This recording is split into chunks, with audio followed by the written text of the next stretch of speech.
be able to see into the nitty-gritties behind, all the way from the marketing all the way to the sales. Then it goes to pre-con selections, the whole big picture.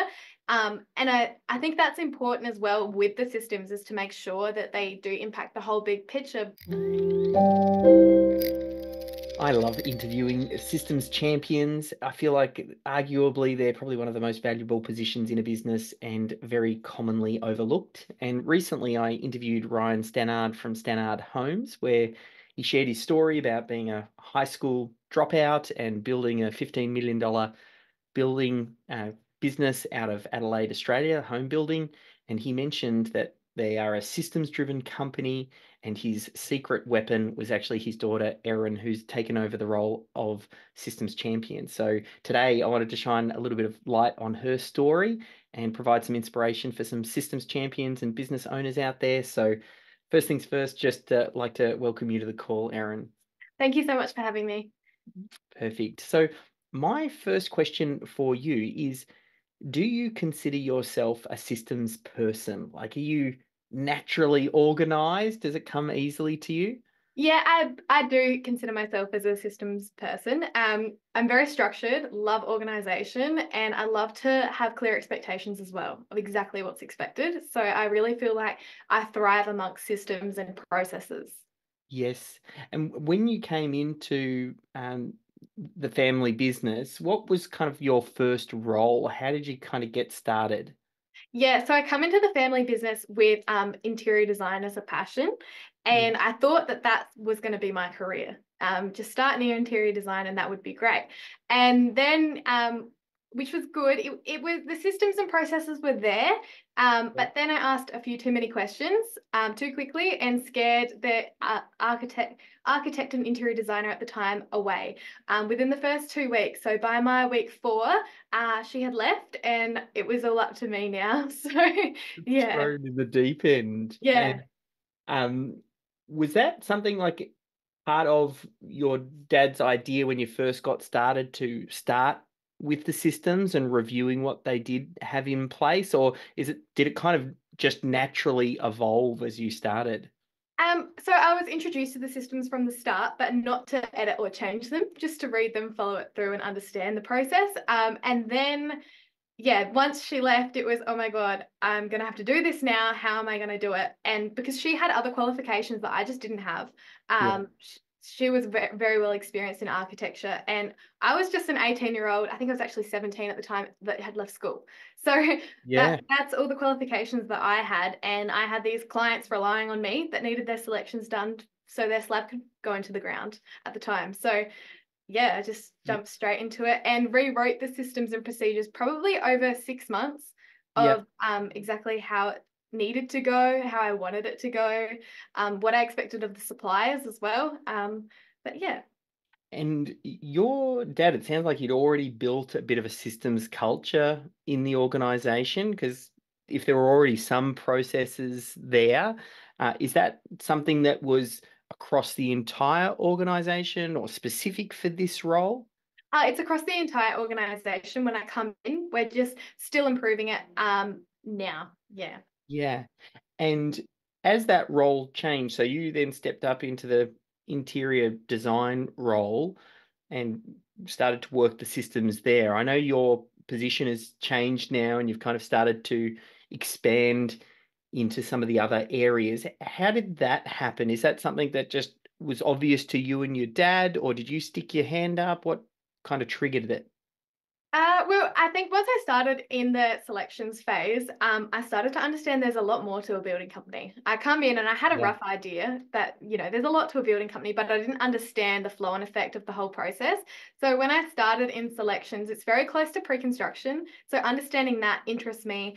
And then when I got into it a little bit more, and I got comfortable. Just as I got comfortable and made it my own, the accounts lady left at the time, and it was, all right, well, I'll jump into that. And there was a few systems and procedures, and I squeezed as much as I could out of her before she left. But then I jumped straight into accounts, which is a very different challenge and a very different role to what I was in before. So yeah, I that's just evolved, and I always showed a passion in HR, and accounts and HR align pretty well together. So I was systemizing HR, which was new to the business, because when I started, we had 7 staff. Now we've got Yeah. 15. So Yeah. it's a completely different ball game in terms of HR and accounts and things like that now. Yeah.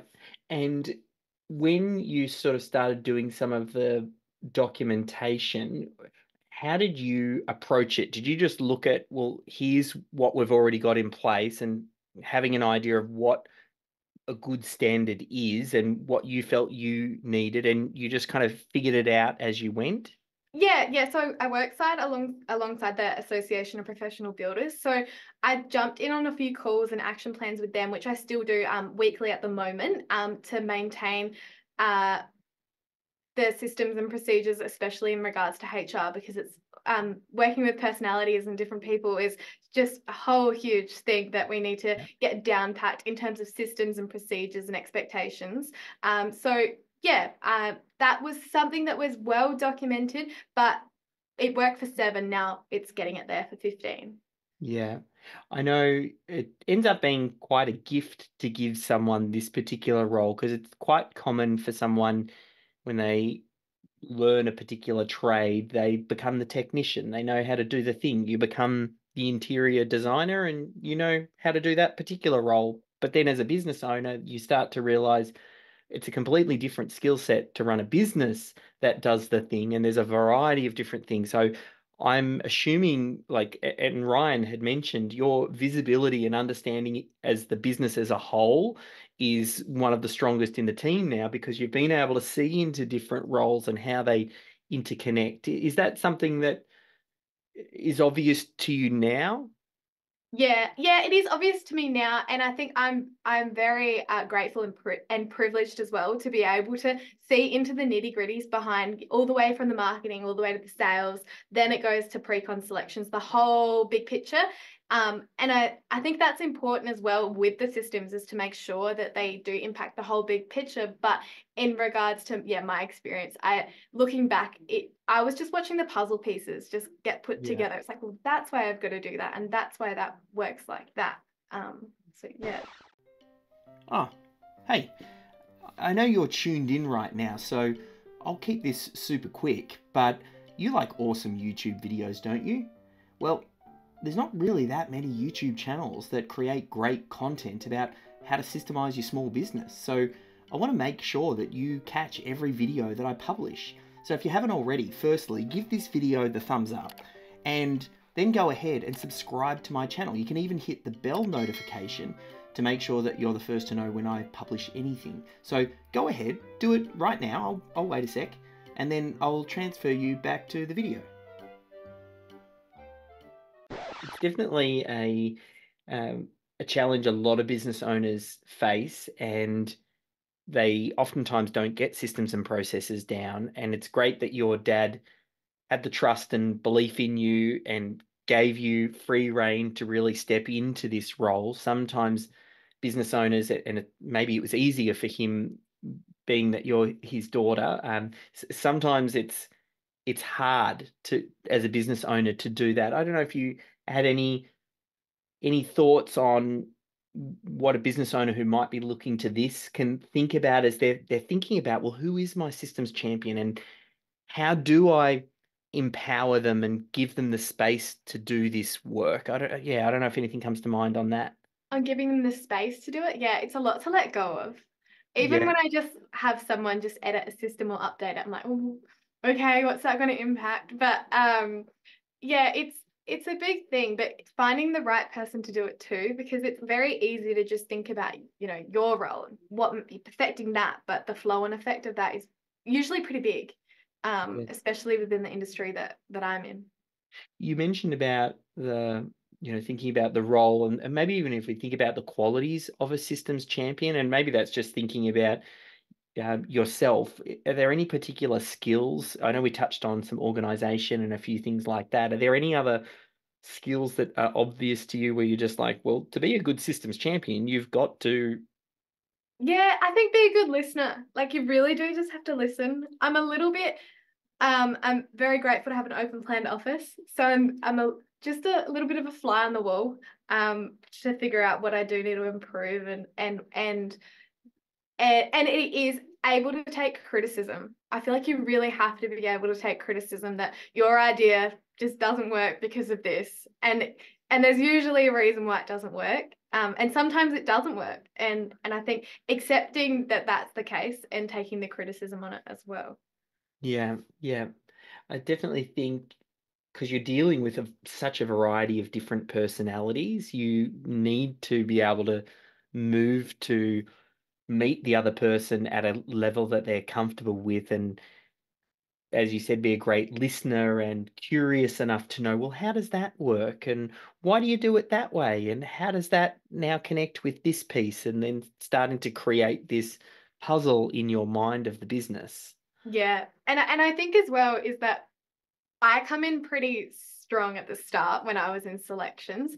I was interrogating, like very Yeah. much just an interrogator. Why does it happen? And why would you do that? Like just very much like, are you sure?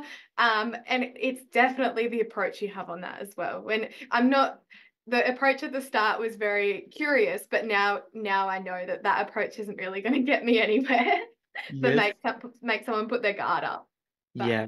yeah. Well, what are some of the challenging aspects? Like obviously meeting people at different levels and understanding how to get them comfortable to share, here's what I'm doing. Yeah, what do you think are some of the challenging aspects of the role? I think sometimes a challenging aspect of the role is that when you present to someone, hey, we're going to update all of these systems here, and that there might be 70 in the pre-construction phase. We're going to update them all. They just freak out and really just taking it on as bite-sized chunks. Yeah. Everything's just one step at a time, one day at a time, 1 hour at a time. If we get to we're going to do it all, we're going to do it all now, it doesn't really work very well. And people can just shut down and be like, no, we're not. Yeah. And how do you work with them in that one bite at a time? Like, do you literally sit down with them and ask them questions? Do you record? Do you do screen recordings out in the field? Yeah. Yeah, How do you capture? yeah. So we do Loom videos on how we do things. Yeah. The last time that we did this was probably 6 months ago, so we're due to do it again. And the way that I'm going to tackle it now is my plan is to just book a time in everyone's calendar where we're all doing it at the same time and run it almost like a classroom environment to make sure that we can hold everyone accountable, and discuss the things that do need to be discussed as well. Yes, yeah. So you'll then start that capture process and just a matter of working through it and doing some Yes. looms. And then are you using any other tools? Like I know there's things like ChatGPT and you can get things transcribed and feed it in. Are you using those Yeah. sorts of tools? Yeah, I'm using ChatGPT. We also utilize Asana as well. So Asana is a big program that we use, which is great for me because I'm able to go in and go, we haven't systemized that or that or that. So these are my next tasks. But yeah, we definitely utilize Asana, Loom, and ChatGPT. I love chat in the sense that I'll ask it, I'll put in the system I've wrote, and then I'll ask it to provide us with a summary of it. And it just Yeah. takes a little bit of the workload out of it for me, in that sense. But it summarizes it really clear and concise, much better Yeah. than what I could. And then you're saving those, I think your dad mentioned into System Hub, and then Yep. you're basically loading it into Asana so that way as tasks are getting assigned, it's easy for people to find. Yes. Yep. Yeah, Yes. perfect. And um, what do you enjoy most about this role? Is there anything that you just, again, I can just feel it, like you're naturally wired to this, and I think finding these people, systems champions, like it should be really high on the business owner's priority. Yeah, I'm curious to know what it is that you like about the role. I really like the problem solving aspect. Yeah, When something goes wrong, going back and going, why did that go wrong? Or even after an unsuccessful hire, what on my onboarding system or code of conduct within the systems didn't work? Or really, I think that's what I like about it is that I've got documents there to go back and see what I did and why I did it and should I have done that differently? And it's almost like, yeah, just the challenge of solving the problems, thinking outside the box as well. Yeah. Yeah, that's what I love about it. I can see as well for systems champions, there really is a great career path opportunity for this. I don't know if it's something that you've noticed. You can obviously come in as almost like a junior apprentice with regards to not knowing how the business runs. And then over time, you learn and you connect with the leadership team and really knowledgeable workers, and you're finding out, well, how do you do this? How do you do that? And you're piecing together this picture in your brain. And that does make you very valuable to the business because not only have you been able to document it, but now you also have an understanding of different things. Is that like, is this starting to present itself? I kind of feel like you've moved on from the interior design selection role and you're kind of working your way up. And I don't know if you caught it in the interview with your dad, but I think you could almost be groomed into that general manager role. Yeah, yeah. Yeah, it does. It excites me, and yeah, I think that I'm just a curious person that really wants to learn and learn everything I can and continuously improve. And I think that there definitely is a huge career path and opportunities there for lots of different people, especially the younger people that don't know what they want to do. It's just a great way to find a passion in something, even if it's not the particular industry that you're after. It's a great way to just learn why things happen and then figure out which parts of that you love to take on to the next industry or the next thing. But yeah, no, I think that I'll stay with Stannard Family Homes for as long as I can. And is there any advice that you might give to a systems champion or a younger version of yourself if you could go back in time and give yourself some advice? Is there anything that you might be able to say that could help them? Just to stay open-minded and Yeah. embrace the challenges. Sometimes there's like a lot of documentation or a lot of doing the same thing over and over again, but there you do learn a lot from that. Yes. Yeah. And finally, is there any advice for business owners who either haven't decided yet that they need a systems champion or they haven't found one, or just anything that really comes to mind that you think from a business owner's perspective, any advice that you could give them to make sure they create the space for the systems champion to really do great work? Yeah. Oh gosh. Yeah, I think to allow them to have lots of time on it, and it's not something that should be rushed. And yeah, there's definitely so much value in for the business owner to be able to step away from their business and go on holidays and enjoy their family as well. So there's so many benefits, and to just start small and it will definitely build up and be a great thing that they will never regret it. Yeah, perfect. Well, thank you so much, yeah, for sharing your story. I'll pop a link again through to the interview with your dad and also across to Stannard Homes so people can check out the work that you do. And I think we need to check back in another 5 years and see what position you'll be sitting in at that point in time. Thank you so much for your time.